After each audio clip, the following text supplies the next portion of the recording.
Good afternoon and welcome to the Value Economics Show. Happy Monday.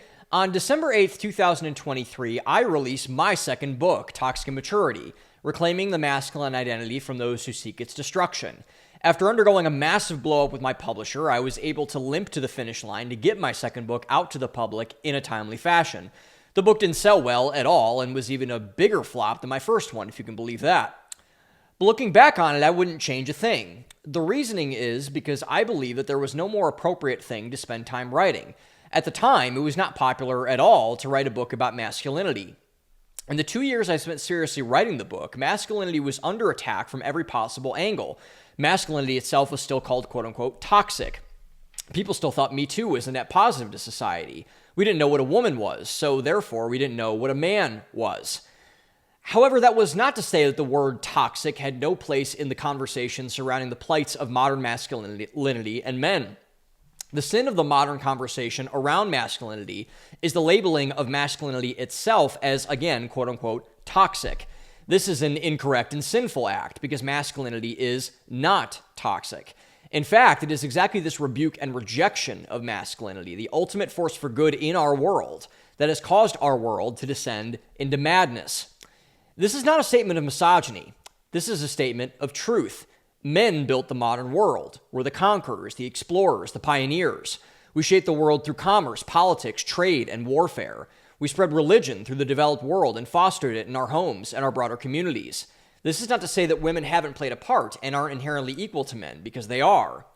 But to say that the world hasn't benefited tremendously and outsizely from masculinity itself is a lie. Part of the reason why I wrote Toxic Immaturity was to communicate that fact. Yet it was also to communicate something else. Men today love to point the finger at things other than themselves. The culture, public policy, women, as a source of their problems. And they're not inherently wrong in doing so, I should say. Many parts of the culture today are, by definition, anti-male and treat men as an obstacle rather than as a population to help and to aid. But to say that the culture is the primary reason as to why the state of modern men is in the toilet is incorrect. Rather, modern men are the primary reason as to why the state of modern men is in the toilet. It is the lack of men rising to the occasion to defend masculinity, I argued and still argue, that has caused men to fall off of a cliff. There was no excuse for ethnic minorities and women when their cultures were threatened. They stepped up to the plate. They answered the call. They won. Men, put simply, had not, and our results show it.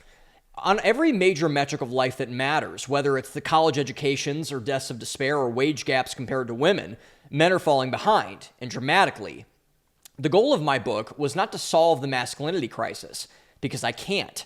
The goal of the book was to simply bring a problem that no one wanted to talk about, one that many shamelessly wanted to keep hidden, kicking and screaming into the light so that we could at least look at it and talk about it.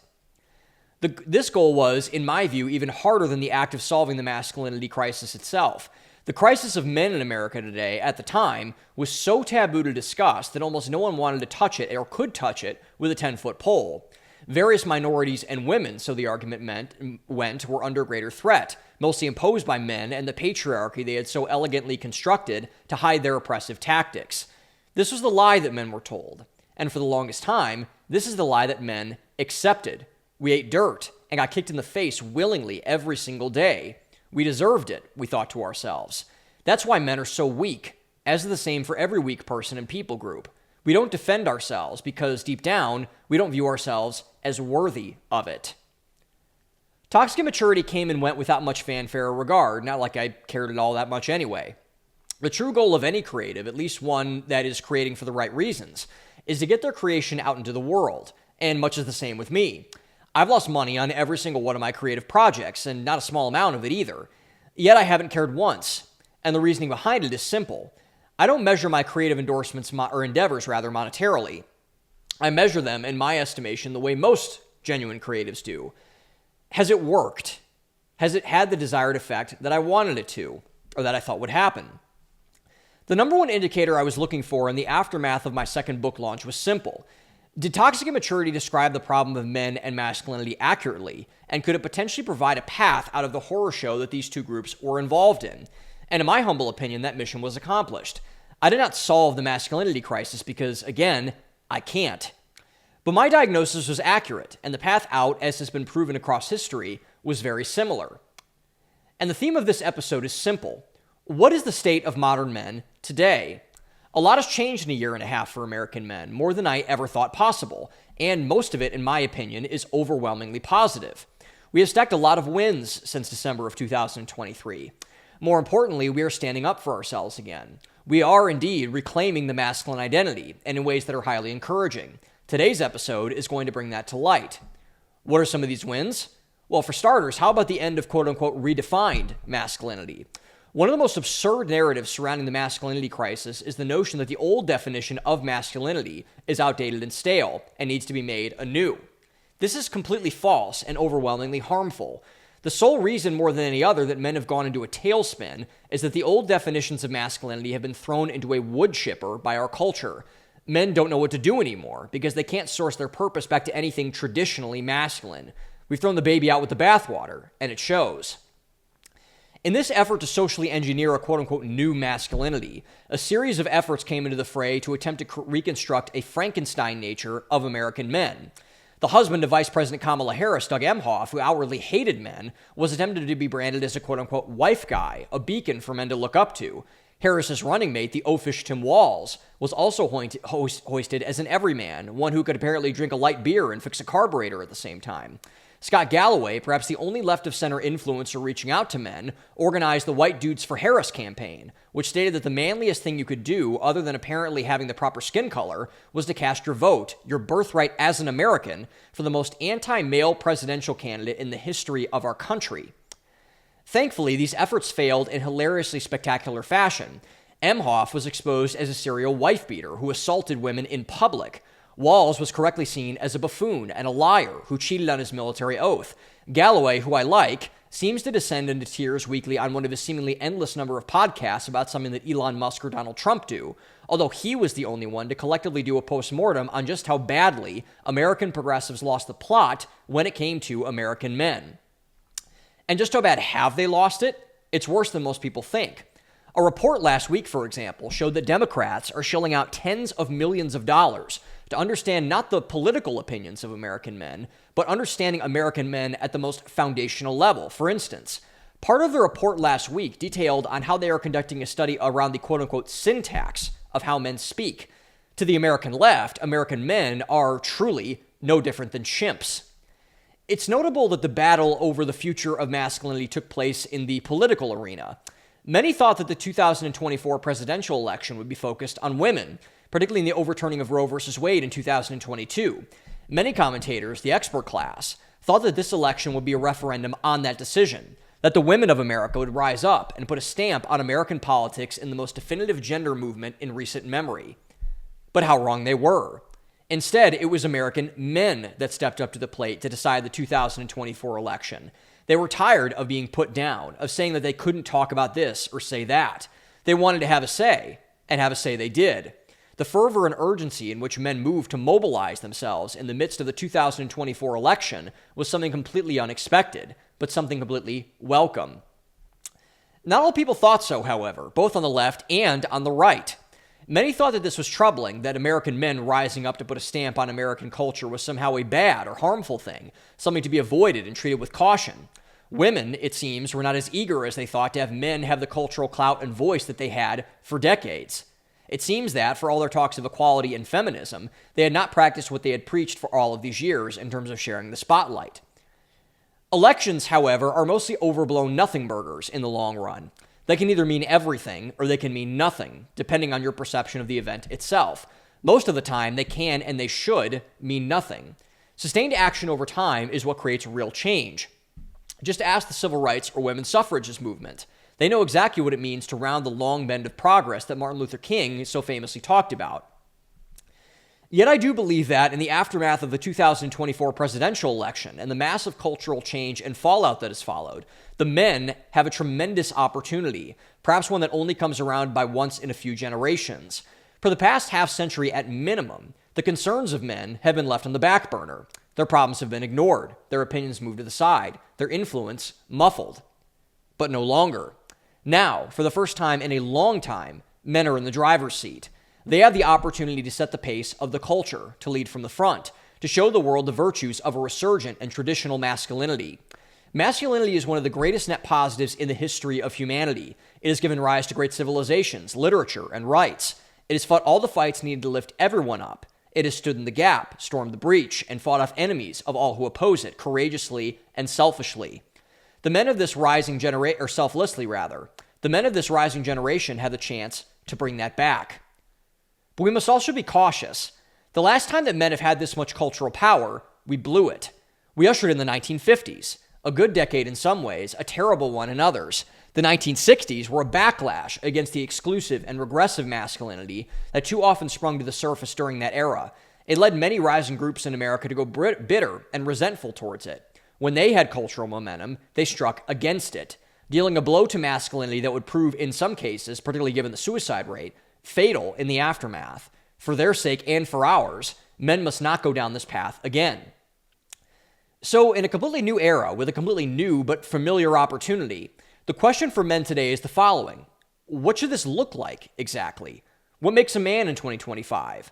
How can men use masculinity as a tool to build, to help, to inspire, to uplift? How can we make things better instead of worse?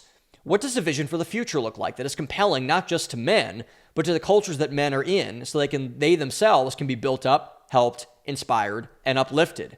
This is a worthwhile question, perhaps more so than any other. Men have gotten about halfway there to solving this question, which is far further from what they once were, to their credit.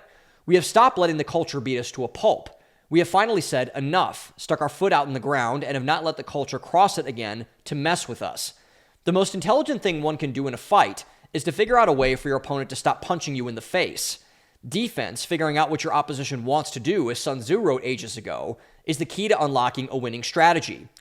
But it's not enough if you want to win, to achieve a dominant victory, to truly change the trajectory of your life and where you want it to go.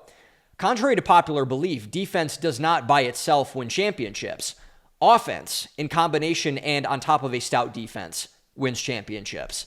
You must put points on the board. You have to score. You have to be prolific enough to help your defense out. It is here where, I believe, men are currently bottlenecked. Vivek Ramaswamy, from a different angle, has this question right when it comes to modern conservatism. The issue that conservatives have isn't that they can't play defense, because being conservative is inherently a defensive position. The problem plaguing the modern right, just as it is in American masculinity, is where conservatism goes from here. And there's not really a good answer to that question when you think about it. It's one thing for conservatives to say that they're against things like the chopping off of body parts of young children and blatant racial discrimination in corporate boardrooms. That's easy work. The hard part is constructing a vision for the future, one that is compelling and inviting for all, one that people want to be a part of. The same is true for modern men and masculinity. Well, we know what we're against, open discrimination and hatred of our inherent virtues. That's easy. What is hard is how we craft a vision for masculinity, how we shift our defensive posture to an offensive one, and how we build masculinity so it can survive into the future instead of crumbling into decay, decadence, and destruction like the masculinity movements of old once did. It is this problem that American men have to solve, and one that needs to be solved quickly. We're going to be breaking that strategy down in this episode with some ideas that I have on the topic. But before we start to build something, just like you build anything, you must make sure all of the debris from the demolition is cleared away. There are still some pesky narratives that need to be constructed, some things that must be clarified and pushed away before we can start to build. We're going to be talking about both today, and I can't wait to get into the weeds of this ever-important discussion, one which I've dedicated large portions of my life to help solve and advance. American men have an opportunity that comes around once a century. We have a chance to flip the script on what has been an all-out assault on masculinity and the virtues it provides to the world. The ultimate sign on if men have truly turned a corner is if we waste it or not. If we blow it, like we have nearly every other time in our history, we may never recover, and the world alongside it.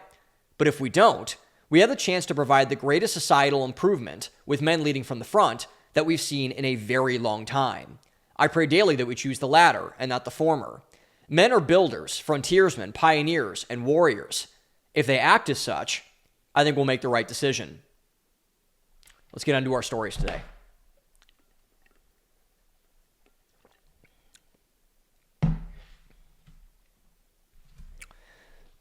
So now to clear out some of the debris that we have to clear out to talk accurately about what's going on with men, I want to show just how big this disconnect is between men and women, but especially calling out what I talked about in my monologue, which is the conservative side of men and women. And I thought there was a really good example of this earlier in the week. I talked a little bit about this a couple weeks ago with the Megyn Kelly segment that I did, but there is something that conservative women, quote unquote conservative women, do not get about conservative men. And I think it's showing now. And I think there is actually a very important dynamic and discussion to have around this. So Laura Ingraham and Tomi Lahren stepped in it the other day on Fox News.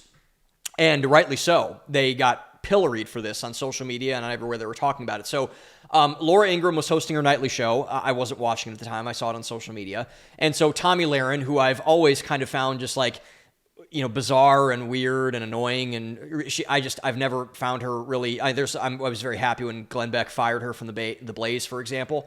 So she is now a contributor on Fox News. I think she is a host on that girl power show that they do in the middle of the day with Harris Faulkner, who I like, and a couple of other women on there. But she's one of the regular contributors there. Tomi Lahren goes on Laura Ingraham's show, and they're talking about dating, and they're talking about the current landscape of everything else. So Laura Ingraham is an older woman. I believe she's in her early 60s, late 50s. Tomi Lahren, I believe, is 32. I think I looked her up before I talked about this to do some research. And so essentially what they did is they took a major shot at young men in this segment. So what Tomi Lahren said, that young women, this is her claim, young conservative women want to get married and to have kids. And so, okay, so she says that, but then she uses it to sideswipe conservative young men. And she says the typical thing. So young men are lazy, they're deadbeats, etc. to meet them there. They're living in mom's basement. They're just watching porn and eating Doritos and picking things out of their belly button, etc. And they go on about this and they laugh and they say like, oh yeah, men just need to pick themselves up by their bootstraps. And there's a lot to get into here. This was really aggravating for me personally. And to start, I don't want to start with my opinion. I want to start with the facts because they clearly ignored those facts. And the biggest fact that I want to harp on is that this is factually inaccurate. It's inaccurate. It's not true, what Tomi Lahren said and what Laura Ingraham agreed with. Because young men today are the most conservative demographic in the history of the world. They are the ones that are leaning more towards conservative values. Marriage, families, stability, all those sorts of things. Now, does this mean all men are doing that? And there are men that are still jerking off, watching porn 10 times a day, etc., eating Doritos out of their belly button? Yes. But in all, young men are rapidly drifting, and not even drifting, swerving into conservative values. They're swerving it. The data is clear on this. Young men were the biggest driver in the factor towards the election last November, which, by the way, Laura Ingraham and Tomi Lahren need to learn about that and be actually grateful for that when they go and they go on Fox News and just take a shit on young men when they're on there. But anyway, that's beside the point. We'll get to that later. And so they are the most grounded generation in traditional values, while young women, who they say are quote-unquote wanting families, and it's men that need to get their act together and start to, go up to young women and put themselves out there and stuff, are the ones that are doing the 4B stuff and shaving their heads and all this stuff, and then they're not adhering to conservative values. They're just not. The data proves this. The polling data, or not the polling data, the exit polling data, the voting data polls this. So young women are not like young men. They are swerving in the opposite direction. They are the most left-leaning generation in history, like young men are the most right-leaning generation in history. So they're going away from traditional institutions. They are going towards the workforce. They are going towards leftism. They are going towards feminism. They are going towards all of the is and isms that hinder things, like careerism. They are going towards all the is and isms that are doing essentially the opposite of what conservatives claim to want to do. People like Tomi Lahren and Laura Ingraham, who I don't think are very conservative in this regard at all. They sound like leftists when they talk like this. And so then I see this clip with Tomi Lahren and Laura Ingraham, but then I also see this clip by the great Arthur Brooks, who went on to CBS Morning or the CBS Morning Show, and there was a younger, probably in her 30s woman, talking about this, etc. And so they're getting on and they're talking about the dating crisis and everything. And Arthur has done a lot of work on the dating crisis and everything like that. And so again, this anchor, this 30-some anchor, I don't know much about this woman at all, but she again calls out young men on the CBS Morning Show. And she says basically, well, young men, they're the problem. They don't want to get involved and start families. Like, young men got to get their stuff together, and like young women want this. Young women don't want this, actually. They don't. I've seen no, and by the way, this is not all young women, but young women generally, they don't want this. The data proves that. The statistics prove that. And so essentially, and she actually said this, a CBS anchor, actually, she did the brave part and said the quiet part out loud. She basically said, like, young men don't want to move out the basement. They don't want to commit. And I'm really tired of this narrative. I'm really, like, honestly upset about it, because it is upsetting and it's wrong and it's sexist. And again, whoa, big comment. Yeah, these women, Tommy Lahren, Laura Ingraham, the CBS anchor, I have no idea who she was. She should be grateful for that I don't remember what her name was. This is a sexist commentary on men and on masculinity, and we need to be calling it out as such. Oh, they don't want to move out of the basement. Oh, they don't want to get a job. Oh, they want to do this. A lot of men do, especially now, especially this generation of young men. So these women are sexist, and we need to call them out as such, and we need to correct that behavior. This is where men need to draw a line in the sand and say, no, that's wrong. That is statistically inaccurate. It's statistically inaccurate. Now, do young men have problems on the conservative side, not the conservative side? Yes. But do women need to meet them halfway there? More than halfway in some cases? A long way in some cases? Yes. A relationship is a two-way street. A marriage is a two-way street. And what really, again, I don't really think, Tommy Lahren and Laura Ingraham are really conservatives on this issue. They sound like leftists, and we'll get to that in a second. There's proof of that.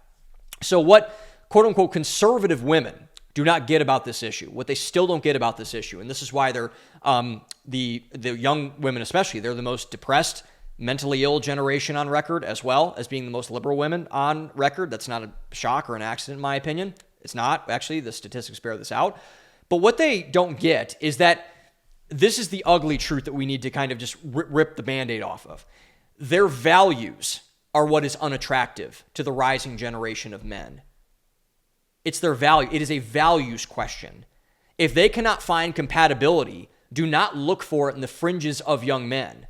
Do not say that, oh, that guy can't get a job. He's living off of his mom's health insurance, and he doesn't work, and he doesn't take care of himself, and he's not working out, and all that sort of thing. Look at the generalities of young women, which are all born out of the statistics that we see and we just talked about in the public domain. This is where young women have to look themselves in the mirror, and quote-unquote conservative women especially need to look themselves in the mirror. If they cannot find compatibility, it is either all of the men's problem or it is your problem. It's probably a you problem. The same goes for men, but we're talking about young women here. If young women, and I've heard a lot of this too, I can't find a man. I can't find a man who wants to go out with me. Is it all the men's fault? Or could it be your fault? I don't hear that question being asked of our young women. If young women want to be treated like men, if they really want to be equal, then let's have the conversation. If young women cannot find compatibility, do not look at the guy jerking off 10 times in his basement and picking Doritos out of his belly button and say that is the reason I can't find a man. No, you're the reason you can't find a man. You are the reason. You are the problem. It's you. It's not all men. It's not all women, by the way, for all the men who are jumping and flipping up and down for this. You're the same way. You're the problem. But for young women specifically, the reason why they can't find compatibility is because their values that have been partially installed by the culture. I think the culture has poisoned the well of young women so badly that women have been drinking this poison water constantly and now are drinking the Kool-Aid fully and can't find their ways to snap out of it yet, which is a sin on behalf of our culture. But also, if young men can break out of it, young women can break out of it as well, and they haven't. And Jordan Peterson was talking about this on a podcast with Megan Kelly that I just listened to actually before recording this. And I think he said something that's really true, and we'll talk about Jordan in a second. But Jordan said that he believes that young women are right now where young men were 10 years ago. And I think that's exactly the problem. I think that's exactly the problem. Young men do not have a guiding way. They do not have a light to show them the way. They do not have a post. They do not have women to follow, to look up to, that are in this capacity, that provide the values for them. Young men have found that. They have found that with people like Donald Trump, with people like Joe Rogan, with people like Theo Vaughn, with people like Dana White, with people like, all the other, Logan Paul, all the other, Andrew Tate, for lack of a better role model. And so they have now this emerging panacea of role models across culture, guys in entertainment, guys in politics, guys in media, Patrick Bet-David, guys in media, guys everywhere that are strong, capable men, that men can say, I want to be like Charlie Kirk. I want to be like Jordan Peterson. I want to be like Andrew Tate. They have these guiding posts now. Women have nothing. They have absolutely nothing. And this is a reason, a big reason, why modern women are not finding success in dating. There is a reason for this. And the reason, if we can swallow this ugly truth, is that men do not want what they are selling. They're not finding success in dating because they are, on a values level, unattractive to the general sense of men. If the general value system of women is moving left and the general sense of men is moving right, there's no compatibility by definition. This is pretty easy to understand, I think, but apparently it's not to the idiots on Fox News. It's very much out there. It's very much out there. Young women are not finding success in dating because young men do not want what they are selling. And I think thank God, by the way, we've gotten past the point in which young men for the longest time would sacrifice their values, myself included, by the way. I was at the front line of this. They would sacrifice their value system by cuddle fishing to women, meaning they would say, oh, I'll put my pronouns in my bio to get laid. Oh, I'll say that I'm for like climate change advocacy because I want to get laid. Oh, I'm for Me Too because I want to get laid. Young men are not doing that anymore. They're not. And the men who are doing that are getting called out for it, like Harry Sisson and all these people like that. They're getting called out for it. And thank God, by the way. Thank God. So what this means, essentially, is that this is actually a very ironic point by both Tommy Lahren and Laura Ingraham, as it was by Megyn Kelly, who I like, by the way. I like Megyn far more than I like the other two. But essentially, the funny part of all of this, Tommy Lahren and Laura Ingraham are talking about kids, right? They're talking about family. Laura Ingraham is not married. Laura Ingraham has 3 adopted children. I have nothing against adoption. But Laura Ingraham is a single mother of adopted kids. Tommy Lahren got married in terms of, who has overwhelmingly high status. Look up her husband if you don't believe me, which is no help to the average man who they're talking about. Ingram's not married. Tommy Lahren just got married. She's 32. She does not have children at all. She doesn't even have the nerve to adopt them and then wants to dump on young men for not wanting to have kids, even though she doesn't have kids herself. I can't explain that one, but I can. But anyway, this is no help to average men. This is no help to the average men who they're talking about. They're completely out of touch with reality. They're completely out of touch with reality, just as Megyn Kelly was. When Megyn Kelly was saying that women can have it all, that's a lie. Women cannot have it all. You know why? Because most women are not Megyn Kelly. They are not as talented of a broadcaster as she was. They are not blessed with the looks that she is. Most definitely. Megyn Kelly, by the way, is one of the most beautiful women, I think, in her 50s on the face of the planet. A lot of women don't have that going for them. They just don't. That's not even like I'm trying to, attractive shame, if that's a thing, women, but they're just not. So what we need, how we actually solve this, instead of the pathetic sort of, pandering that goes on Fox News and all these like catty shows that just dump on men all the time. We need more accountability and relatability, more importantly, from both men and for women, but from women especially. If they're going to play this card, if they're going to play the I can't find a man, so it's the man's fault problem, we have to be able to treat women with honesty and with equality in this conversation. We need to hold women to a higher standard than we have held them in the past and say, well, what are you doing to attract a man? Men do not owe you anything, honey. Just like women don't owe men anything. We don't owe people anything. The sexes don't owe anybody anything. If you're going to throw the men are subpar card out, well, what are you doing to raise your game up? Are you working out like you're wanting a man to work out? Are you putting yourself in position to be a wife just like he wants to be a husband? Are you willing to make sacrifices in your career if you want children? A lot of these women aren't. Laura Ingraham and Tommy Lahren sure aren't. Megyn Kelly wasn't. So again, there is a misalignment here of what these, and hypocrisy, more importantly, of what women in the culture are telling other young women. There are some women that are coming. Louise Perry is like this. Jordan Peterson's wife is like this. Tammy Peterson is like this. But we need to incentivize, as men, especially this is where men can help on this issue. Men need to incentivize this behavior from women. We need to reward this. There needs to be more marriages to the value systems that what men are desiring. And is it hard? Yes. But get over it. Because if you don't get over it, what are you going to do? Relationships are a two-way street, and this is no different. So women need a reality check here. They do, especially coming on high and slamming the poor young guy who can't find a job or whatever and saying that like he's like, you know, beneath you because you're like some kind of a, you know, neo-feminist, conservative, quote-unquote Fox News host. Like, I'm sorry, man. Like that shit ain't going to fly anymore. It's just not.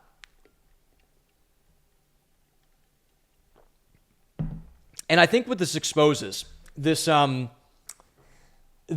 overall kind of pillaring of masculinity by like women especially, is that we have now been exposed, I think especially after the 2024 election and after other things that have happened because of it, into what masculinity actually is. Because masculinity for the last 10 years especially was caricatured, it was lampooned, it was made into something that it wasn't, it was quote unquote toxic like I mentioned in my monologue earlier. But now we are beginning to see the light. The scales are coming off of our eyes into what the truth about masculinity actually is. And the reality is that a lot of people, a lot of women especially, a lot of conservative women even, just like I mentioned with Tommy Lahren and with Laura Ingraham, they don't like what actual masculinity is. They don't like men being masculine. They don't like it. They might say that they do, but they don't, which is leading to this new rise and backlash against kind of like the bro election and all this kind of thing, all these kind of, you know, trite examples that you hear, which always coalesces into a hatred of their heroes. And so I think the primary example of this is the recent resurgence in attacks against Jordan Peterson. So Jordan Peterson, and I know Jordan, and I've been around Jordan enough where I've gotten to see how he operates and all those type of things. But Jordan has always been a lightning rod for controversy. He is not new to controversy at all, even though he claims to not seek it, but I don't know if I believe that. But anyway, I love Jordan personally. Jordan is maybe the most influential cultural figure I've ever been exposed to. And I've gotten the pleasure of knowing Jordan and people on his team, worked for him for a long time. I was his number one influencer on Instagram for a while. Was employed by the Daily Wire for a bit to do work for them. But now Jordan has stepped in it once again, and he is taking it from everywhere. It's like kind of the scene in The Godfather, spoiler alert, where Sonny goes up to the toll booth and then all the people with the Tommy guns, they pop out everywhere and they start shooting him. Like that's kind of how Jordan is kind of in, like he's getting it from everywhere. He's getting it from the right, he's getting it from the left, he's getting it from everywhere. And I actually think that, you know, people have been defending Jordan, and I like when people defend Jordan because I don't think Jordan deserves hardly any of this. And as Jordan made mistakes, is Jordan perfect? Yes and no. He has made mistakes, he's not perfect. But I actually think this is a very good thing because for the longest time, Jordan was only getting hate from the left. He was only getting hate from, you know, more left-leaning folks. But now he is kind of getting to a place that is more healthy where he's getting hate from both sides. I think this is actually a really good thing, not because I don't think conservatism is a better way to live than liberalism. I certainly do. But this is the reason why I think this is important for Jordan specifically is because he is getting back, hopefully, to the place where he should have been all along. He is a non-political actor whose primary focus was on helping young men get their act together and their lives better. That is Jordan's role. That is where he is at his best. I would put Jordan Peterson in this level of like, you know, Andrew Schultz has this example where he's like, he says that Floyd Mayweather is better at boxing than anyone was better at anything. Like he thinks that Floyd Mayweather is a better boxer than Albert Einstein was better than theoretical physics. Like there is a argument, in my opinion, to be made that Jordan Peterson is a better advocate for young men than Floyd Mayweather is at boxing, or that Albert Einstein is at theoretical physics. And I think that Jordan is that influential in that regard. I think he started a domino effect that is now cascaded into a bunch of different areas. And I think that all really stemmed from the work that Jordan did with young men. And so what really went wrong, I think, in the last couple of years is that when Jordan partnered with the Daily Wire, who, again, is kind of a closeted leftist organization in my estimation, especially when it was run by Jeremy Boring. Hopefully they can get to that, get back on track there. But anyways, Jordan drifted into becoming more of a political actor and not more of a cultural actor. And that was a mistake because a lot of, like, I know a really good friend of mine now who's a pretty open liberal, pretty open. He's not a crazy leftist. He's not, wildly out there on things, but he's definitely more left-leaning in a lot of positions. Really smart guy, really respect him, and we have a great friendship. But I was really intrigued that when I first met him almost 2 years ago, that Jordan Peterson was a very big influence in his life. And I'm very alarmed by this abandonment of men by left-leaning influencers. Like I said, Scott Galloway, I have my problems with Scott Galloway. But I applaud Scott Galloway, and there's Richard Reeves and other people like that who are more left-leaning, but I think Scott Galloway is a pretty open leftist. But he's still making an attempt to reach out to young men. And I think that's important. Like the men who are liberal and who are left of center need people like Jordan and like Scott Galloway and like other people, hopefully, that are like them to reach out to them. And so Jordan kind of got co-opted, in my opinion, as a hammer by the Daily Wire and the conservative political angle, regardless of anything, as kind of a weight and as an actor to kind of hit people with. And I thought that was incredibly destructive to Jordan's reputation. I thought that was incredibly destructive to young men. I thought it was just overall just a horrible. That is, I think, the biggest blunder of Jordan Peterson's career. And I've written about this and I've talked about this very openly. Him joining the Daily Wire. And when I worked for the Daily Wire, I think I got a really good insight in that. I think that was a horrible mistake by Jordan and by the Daily Wire, to be frank. And the reason behind it, I don't mean to take shots at anybody, but the reason why is there is no greater advocate, defender, fighter, and hero of American men and American masculinity than Jordan Peterson. There is no one that has taken more bullets. There is no one that has taken more ammunition. There is no one that has stood in the gap more and taken every single punch than Jordan Peterson. And Jordan Peterson has been steadfast in that for the past 10 years. He has stood in that gap and has taken all of the toxic masculinity punches, the patriarchy punches. He's been called a Nazi. He's been called all these other type of things. He has not wavered. He has taken it on the chin and he has stood back up every single time and said, "Come on, bring it on. Punch me again. I don't care." So if you want to see the last gasps of the anti-masculinity movement, I think we are seeing the end of kind of like this woke reign of terror, as Michael Schellenberger accurately called it, but particularly towards men.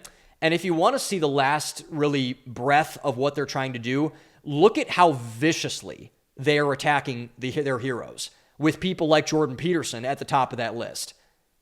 I mean, they're going after Jordan hard right now. Very, very hard. And so that begs the question, why does everyone hate Jordan Peterson? And the reason why they are hating Jordan Peterson is, I think, I'll bring an analogy to Donald Trump. I think and Jordan and Trump are not the same person, but I think it's an imperfect analogy, but I want to use it. I think the most impactful thing that Donald Trump has ever said since he entered the political arena is when he said, they don't hate me because they hate me because they hate you. And I'm just in the way. That's why I'm getting attacked so much. And that was dead on. That was accurate. The reason why it was accurate, because the political class, the ruling class, our elitists, everybody else, they hate their voters. They don't hate Donald Trump. They hate Donald Trump because he is protecting a group of voters that they really don't like. The same is true with Jordan Peterson. They don't hate Jordan Peterson because they hate Jordan Peterson. They hate Jordan Peterson because our culture for the longest time has hated young men. And Jordan Peterson has been the first one to plant his foot in the ground and stick up and said, "No more. You're not picking on these young guys anymore. You're not demeaning them. You're not putting them down. You're not going to do that anymore." And so they've said, okay. And they've kind of wound up and hit Jordan Peterson with everything that they've gotten. Because why? Because he is advocating for what men have been trying to find for 10 plus years, for 50 years, but especially the last 10, which is a vision for men and comprehensive masculinity generally. Jason Wilson's talked about this. Jocko Willink has talked about this. The truths about masculinity and its virtues are so offensive to our dying anti-masculinity culture that they have no choice but to go after him.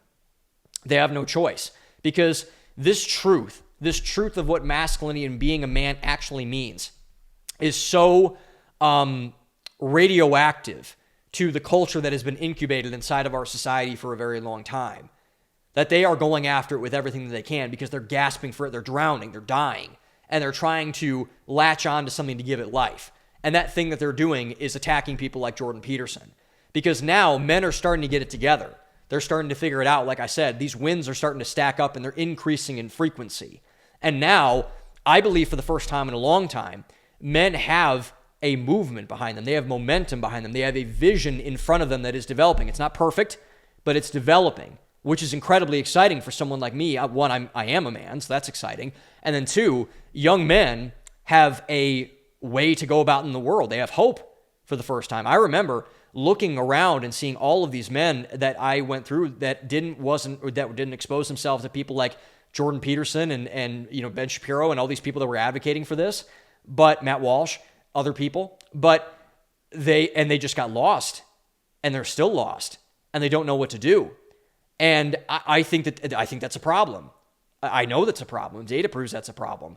And so again,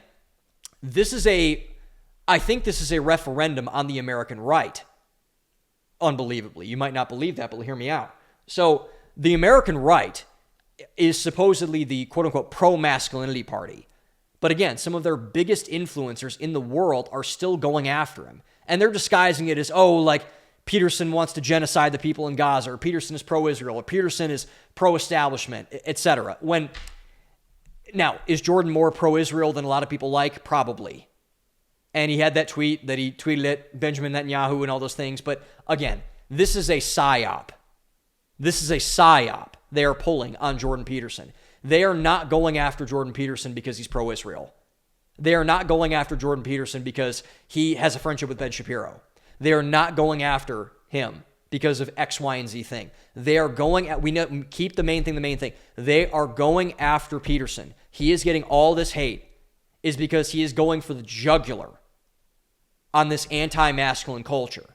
He is going for the jugular on the toxic masculinity culture. He is one of the people that is stepping on the neck of the anti-masculinity movement. And he's getting back to helping men. This has been proven, by the way. I've listened to several podcasts with Jordan recently. He did a podcast with Tim Tebow that came out a couple months ago. I think it was the best podcast that Jordan Peterson's done in maybe 2 years. The best podcast he's done in 2 years. Charlie Kirk just did one a couple months ago. And I had my issues with Charlie for a long time. I actually like him now more than I liked him in the past, which is interesting. But Charlie's not that much older than me. I'm going to be 28 in October. I believe Charlie's 31.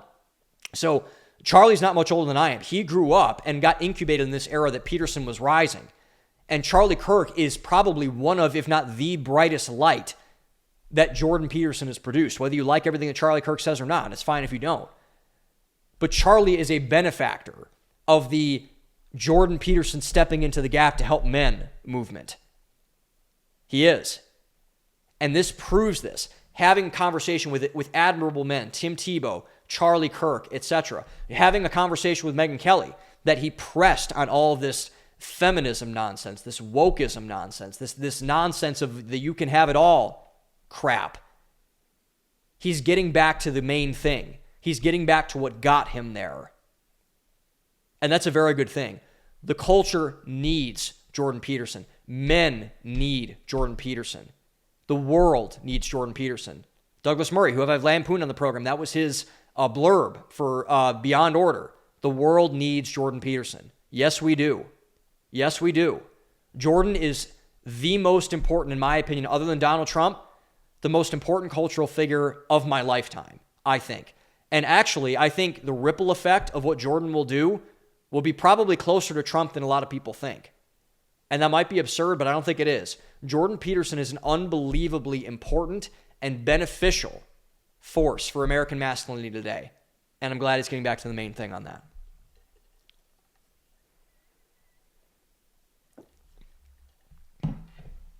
So Jordan Peterson has provided an abstract blueprint, which is good. in terms of what men need to do and what a real man is.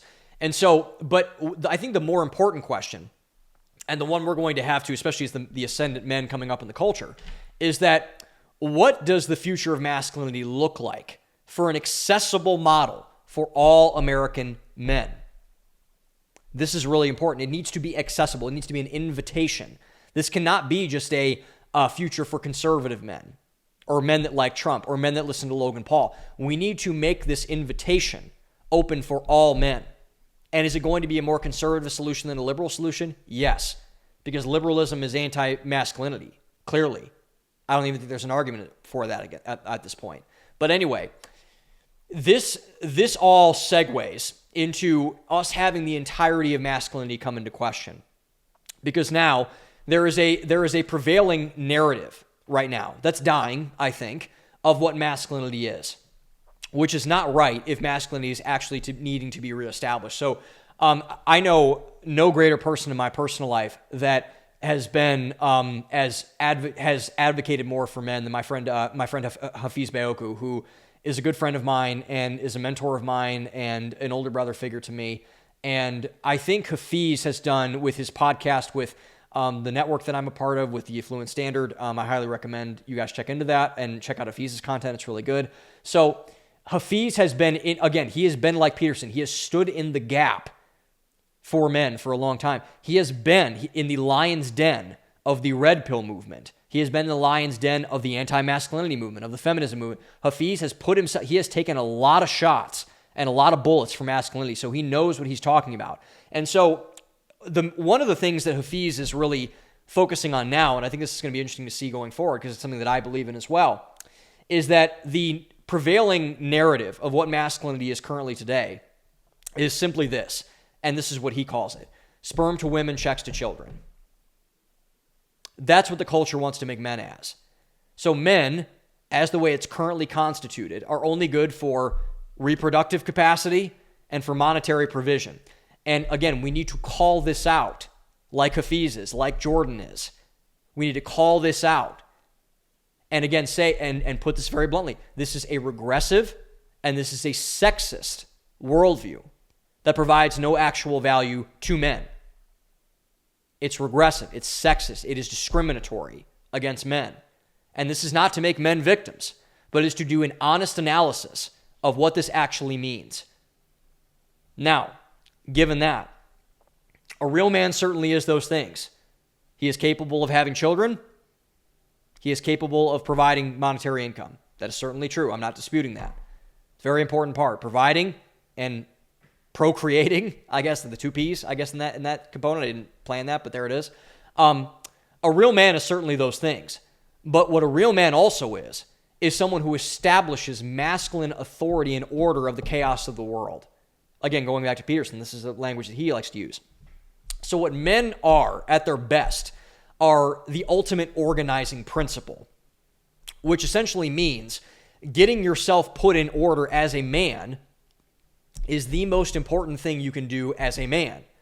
Getting yourself in a place where you can become the fully established, fully developed version of yourself. It is pursuing the highest good, the highest order, whatever you're wanting to. This is why I believe that Jordan Peterson and Hafiz, to give them both credit, they are both professing Christians. I know Jordan goes back and forth more than I would like him to, but I've heard him confess that he believes in the resurrection and believes in Jesus. So don't want to make this a Christian conversation either. Men are of all stripes and denominations and religions need to hear this message. But ultimately what religion is striving towards the highest good.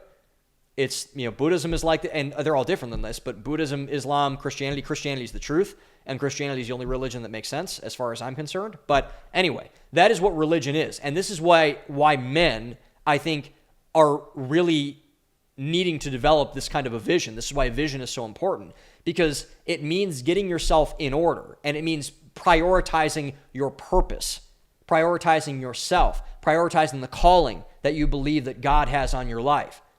That is why this is important. It's not for hedonism. It's not to accrue a big pile for yourself. It's not to impress women at bars. It is for you. It is for your development, your character. There is a, Bobby Kennedy kind of talks about this too. Do hard things because it builds character. and resilience. The Stoic philosophers were about this, whether it's Epictetus or Seneca, whoever, read any of the Stoic philosophers. They were all about this too, doing hard things. Sisyphus, pushing the rock up the hill every single day.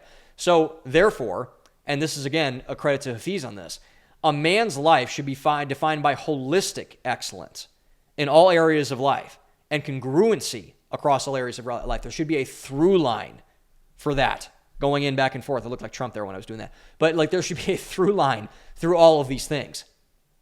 There should be a connecting principle through all of these things. So, like for example, so if a man, and this is not like well-roundedness, this is excellence in all areas. Excellence is not well-rounded. Excellence is not balance. But ultimately, if you're striving to be a truly masculine man, you need to develop yourself from all different types of areas. I'm going through this with the small group that I lead right now. We're going to be getting into this stuff in a couple of weeks. So if a man is not striving to be excellently well-rounded, he is not being masculine in his own life. He is not assuming a masculine role over his own life. He is not asserting dominion, as God would say, over his own life and over his own role. For example, this is the biggest thing. I know a lot of people, a lot of men, I should say, that make a lot of money. I know a lot of guys that make a lot of money. I know guys that make millions of dollars every single month. But also, I know a lot of those men that make a ton of money that are fat asses. They're fat. Or their marriage is a mess. Or they don't spend time with their children. Or they don't have a relationship with God. Or they're not healed from their past and they're doing all the things to make money out of brokenness. Or on and on and on and on and on. This is not masculine to do this. It's not. And people who are saying it is, it's not. The reason why it's not is because it's not congruent. My friend Joe Hines talks about this all the time. Congruency is the thing you need to strive for as a man. You're not an excellent man if you make six figures, but you're 350 pounds. You're just not. How is that excellent? How is that ideal? You're not excellent if you're just a gym guy, but you can't get out of your mom's basement. You're not. So this is a double-edged sword. I think for men especially, this is I have no idea if there's a psychological phenomenon behind this or not, but when this is done properly, the good news is that men, if they do this and if they align themselves properly, they will see improvements across all areas of their lives. But if it's not done properly, they will see the inverse of this, which is what we've seen for the last 10 to 20 years especially. So when men don't strive to improve, they spiral downwards.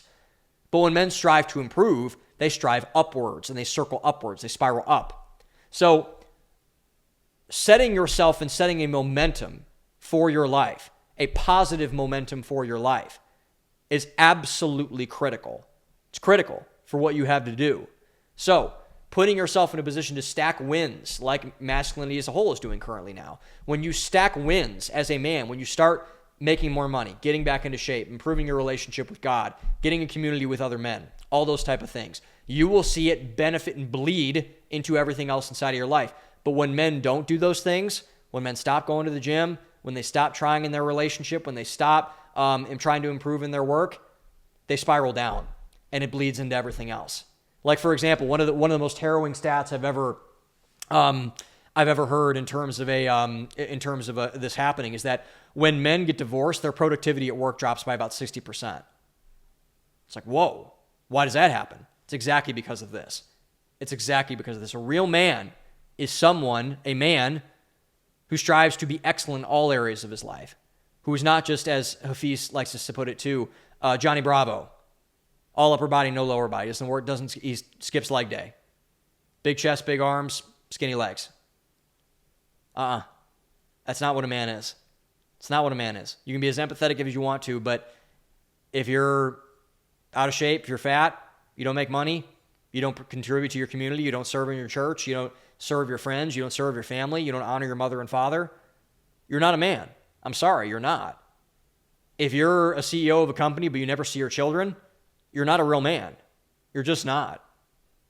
And some people might find that harsh, but the truth is harsh sometimes. And I think we all need to speak the truth if men are able to construct this vision, if we're going to be able to construct this vision, which I believe we can, but we got to be honest about it first.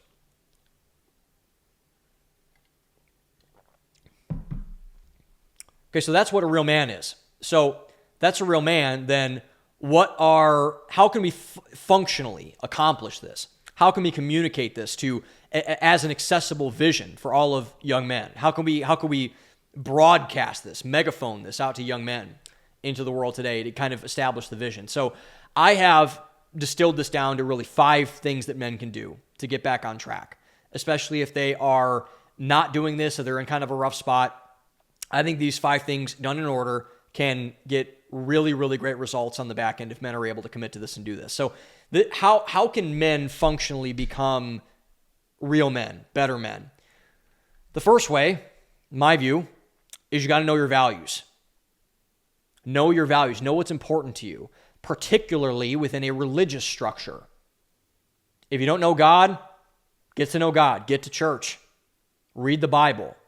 Get in the Word. Pray. Talk to other believers. Talk to your pastor. Get in the Word. Know God. Know your values. Because religion is an assertion of a good definition for a religion as far as I'm concerned. I'm making this up on the spot, but I think this is a good definition. A good definition for religion is a assortment of the highest values in all denominations of life.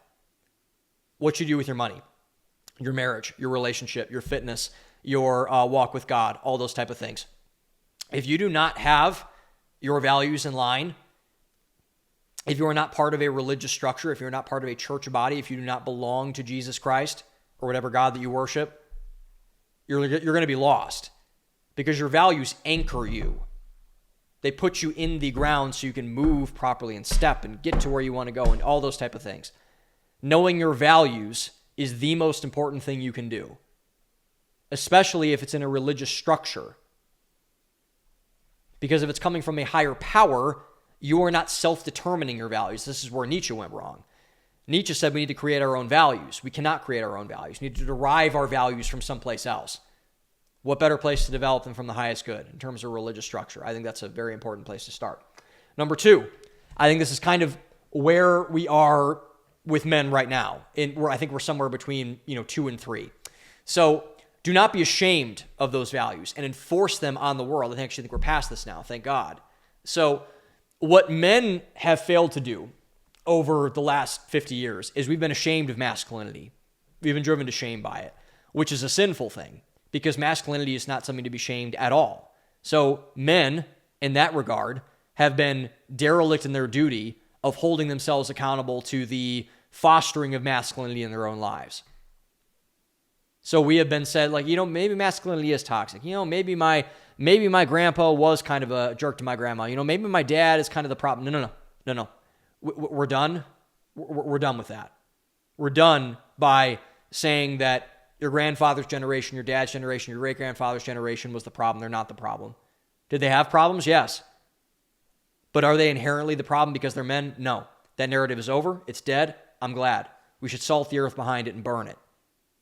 So do not be ashamed of masculinity. Do not be ashamed of your values. If you're a Christian, do not be ashamed of being a Christian. Be bold about your faith and enforce them on the world. I'm a man. I hate the word proud, but be proud of that. Be proud if you're a woman. Be proud if you're a man, especially. Don't be ashamed by it. Don't wish that you were something else. Don't wish you were the opposite sex or whatever. That's stupid. God made you a man. Be a man. Act like it. Don't be ashamed about it. And say that this is how I would like masculinity reflected in my community, in my family, in my town, in my church, with my children. Be bold about that. Do not be derelict in that duty. That's a very, very big mistake that a lot of men make. Number 3, I think this is where men currently are at now and rounding this up, which is it's a good place to be. We haven't been close to this in a while. So dedicate your life to living those values via value-driven, holistic personal development. This is exactly what we were talking about in the last segment. Dedicate your life to living the values that you want to live. Dedicate yourself. Put yourself out there. And say that I'm going to get better. I'm going to improve. I'm going to improve my fitness. I'm going to improve my finances. I'm going to improve my relationship with God. I'm going to get better. I'm going to push. I'm going to move forward to get where I want to go. To push forward and to say,